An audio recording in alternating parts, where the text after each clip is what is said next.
I have bad news for you. It's here. We're going down big time this year. I'm predicting the biggest crash 2023.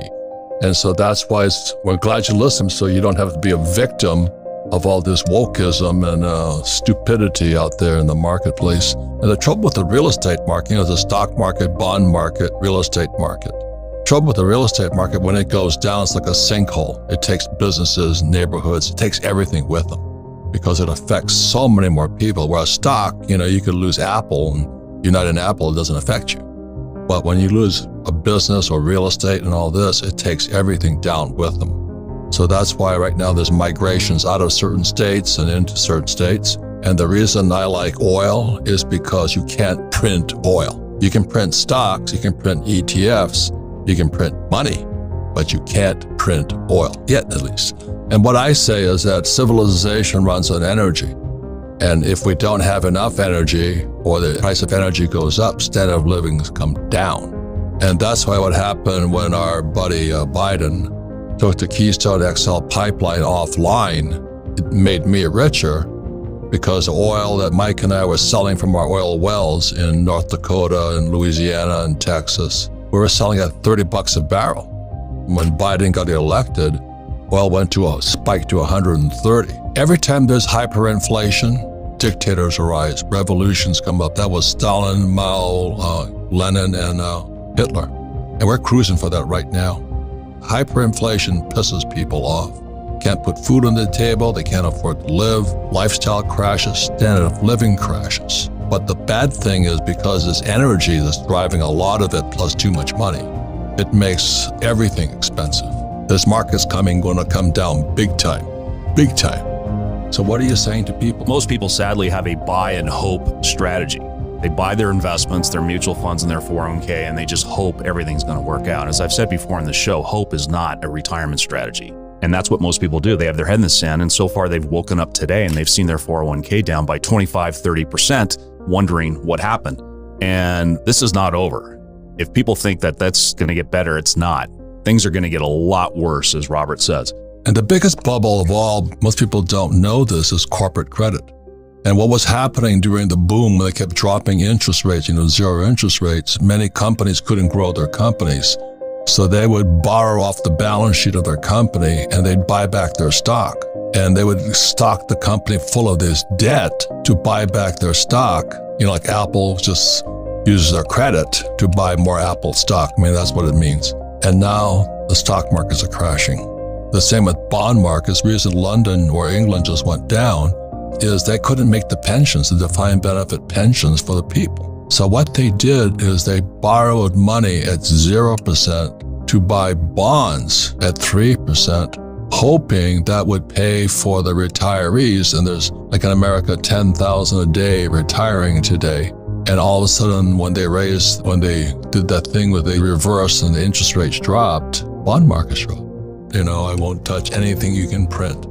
If you can print it, toilet paper is printable. That's how I look at it. Well, it's as John said, a lot of people with 401ks, they're a buy and hold strategy. I think most people that are accredited and have made a lot of money in their career, one, they want to put that money to work where they can generate cash flow. And two, they want to not pay taxes. Right. But anyway, as far as oil and gas, you have what's called intangible drilling cost deductions, or IDCs.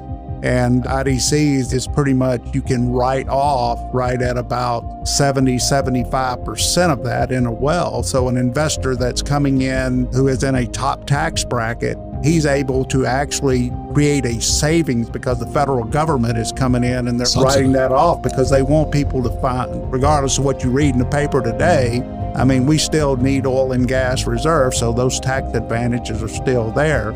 So in essence, if you're in a 35% tax bracket and say you invest $100,000, that's about a $27,000 savings that you're able to gain, right when you invest. So that reduces the amount of risk you have or money you have at risk. Right, that's what Tom Wheelwright writes about in his Tax-Free Wealth book. He talks about tax breaks are incentives. So if you start a business, they give you an incentive for that. You drill for oil, you provide housing, they're in tax incentives. But if you're an employee or a self-employed small business owner, you get taxed the highest. So let's say on top of that, when we strike oil, I get a depletion allowance too. What does that mean? Well, the depletion allowance is on every dollar that is produced or you make income from oil. The federal government allows you to take a 15% depletion allowance. So you're able to take that off of your income that you're generating from oil and gas. But the main plus is that you're looking for cash flow, right? You're looking to strike oil. You're looking for that oil. We're not into buy, hold, and pray. No. that's right. I mean, I'm not. I want my money back and pay no taxes. Right. Basically, you're drilling wells. The areas that we participate in are primarily the Bakken up in North Dakota, which it's an unconventional play, like we talked about a little bit earlier, the horizontal play. But there's been over 14,000 wells drilled there now. And what's happened is some of the things I've invested in, you're still paying me, right? Right. You're getting a check every month. Yeah. And that's why, John, you don't find me with a 401k, celebrating, because the cash is flowing the other way. It's flowing to Wall Street. And when I invest with Mike Maselli, it's flowing towards me, and the government gives me tax breaks. The point here is this: the reason we have the cash flow board game is for you to get out of that rat race and qualify to invest as an accredited investor on the fast track. But of course, most people can't do that because they don't have any financial education. But they don't have enough money anyway. I mean, 100%. I mean, the average 401k is $70,000. I mean, and that's what people are expecting to retire on at age 65. I mean, it's absolutely scary. I'm predicting the biggest crash 2023, just like Mother England went down, because they're playing games with money and interest rates and all that other garbage. But what do you think a financial play say to let's say a 68-year-old, 70-year-old guy whose 401k is toast? I'll tell you exactly what they're saying. I just had a conversation with a couple of advisors the other day. They're saying stay in. It's buy, hold. It's not, and then they'll say it's not timing. We don't want to time the market. It's time in the market. Don't worry, everything will resolve itself. Everything will come back as usual, as it always has in the past. Those are the standard bylines that you're hearing from the financial industry. Just stay the course. So if a person, I'm not against paper assets, it's just being an entrepreneur. I don't have to invest in them. I don't trust paper at all. Toilet paper's on it, I don't trust it. But what do people paper has many advantages that I don't have. I mean, a hard asset guy doesn't have. I think the big one we could just focus on is liquidity. I mean, I could get out like that with a click of my smartphone, whereas hard assets, you don't have that flexibility. So that's the key advantage that I like. So when I invest with Mike, I'm in for the long term, and that's why I've got to be careful what he invests in, what he does with the money. So final words, I only invest in what cannot be printed. It's that simple. But I'm not invited on most of the stock shows because all they want to do is sell you more stock.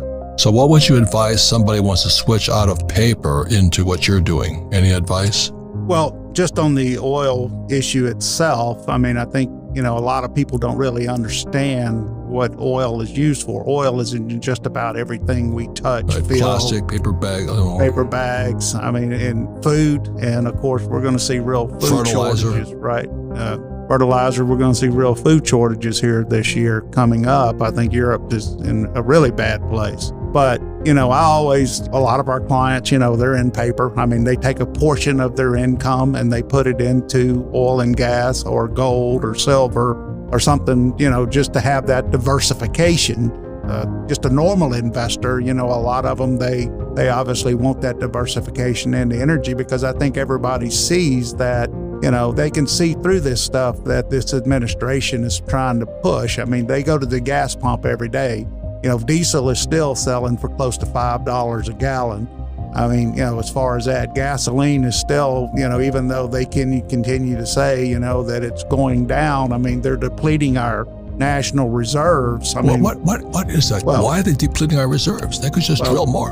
One thing, they want to do away with hydrocarbons. Secondly is you've got a midterm election coming up that obviously they don't want to see high oil prices. I can promise you after the election is over with, they're going to stop taking oil out of the National Reserve, the Defense Reserve, and then they're going to, we're going to see high prices again. But that's the reason why. How many barrels of oil how many millions of barrels? I think they're releasing 1 million barrels a day just to keep the price down. So they get reelected? So they get reelected, and then they can go forward and push this Green New Deal even further than it is today. Click the link in the description and make a deposit to claim your free stocks.